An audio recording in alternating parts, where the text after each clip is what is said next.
भारत में ब्रिटिश राज का इतिहास केवल धन दौलत की लूट या रियासतों पर कब्जे तक सीमित नहीं है। इसके पन्नों में एक ऐसा स्याह और दर्दनाक अध्याय भी दफन है जिस पर अमूमन खामोशी साध ली जाती है।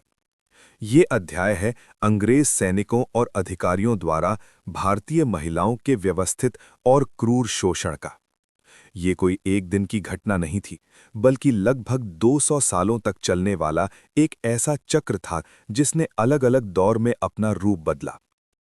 कहानी की शुरुआत 18वीं सदी से होती है, जब ईस्ट इंडिया कंपनी भारत में अपने पैर जमा रही थी। उस शुरुआती दौर में अंग्रेज सैनिक और अधिकारी अपने परिवारों को भारत लेकर नहीं आते थे। महीनों लंबी समुद्री यात्राओं के बाद एक अनजान देश में पहुंचे इन अंग्रेजों ने अपना अकेलापन दूर करने के लिए भारतीय महिलाओं का सहारा लिया। उन्होंने इन महिलाओं को अपनी रखैल या अनौपचारिक पत्नी बनाकर रखना शुरू किया, जिन्हें वे बीबी कहते थे।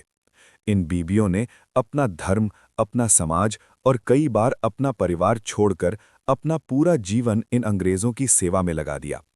उन्होंने अंग्रेजों को भारतीय भाषाएं सिखाईं, उनके बच्चों, जिन्हें बाद में एंग्लो इंडियन कहा गया, उन्हें जन्म दिया और उन्हें पाला पोसा। लेकिन 19वीं सदी के मध्य में, विशेषकर 1869 में स्वेज नहर खुलने के बाद, जब ब्रिटेन से अंग्रेज महिलाएं, जिन्हें मेमसाब कहा जाता था, बड़ी संख्या में भारत आने लगीं, तो ब्रिटिश समाज में नस्लवाद अपने चरम पर पहुंच गया। अंग्रेज अधिकारियों ने अपनी शुद्धता बनाए रखने के लिए रातों रात उन बीबियों को उनके हाल पर छोड़ दिया।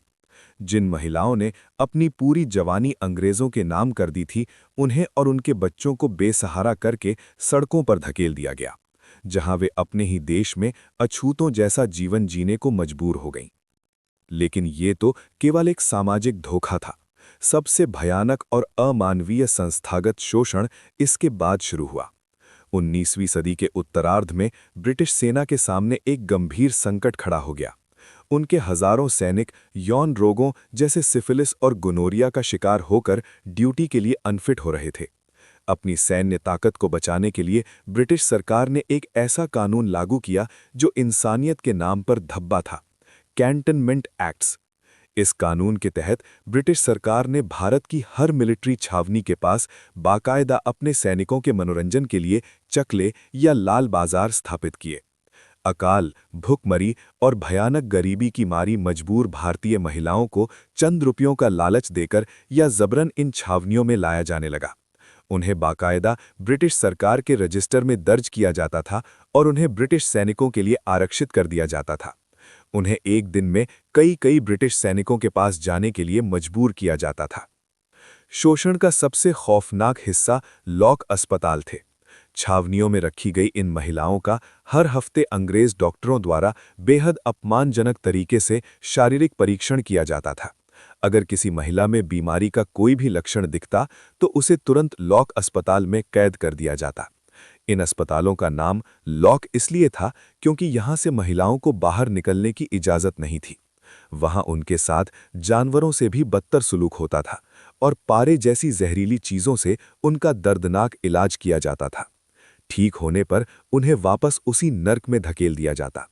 ये सब कोई छिपी हुई बात नहीं थी, बल्कि ब्रिटिश हुकूमत द्वारा कानूनी रूप से चलाया जाने वाला एक क्रूर सिस्टम था, जिसका खर्च भी भारतीय करदाताओं के पैसों से ही निकाला जाता था।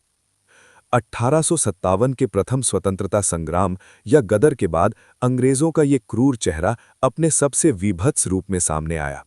जब कानपुर के बीबी घर में अंग्रेज महिलाओं की हत्या की खबर फैली तो पूरी ब्रिटिश सेना बदले की आग में पागल हो उठी। जब ब्रिटिश सेना ने दिल्ली, लखनऊ, इलाहाबाद और कानपुर जैसे शहरों पर दोबारा कब्जा किया तो उन्होंने केवल विद्रोही सैनिकों को ही फांसी नहीं दी, बल्कि आम नागरिकों पर भी अंधाधुंध कहर बरपाया।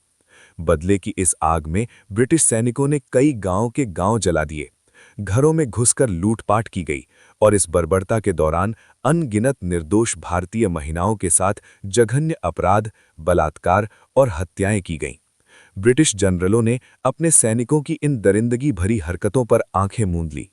इतिहास के कई दस्तावेजों और लोगों की डायरियों में ये दर्ज है कि कैसे महिलाओं ने अंग्रेज सैनिकों के डर से अपनी इज्जत बचाने के लिए अपनी बेटियों के साथ कुओं में छलांग लगा दी थी।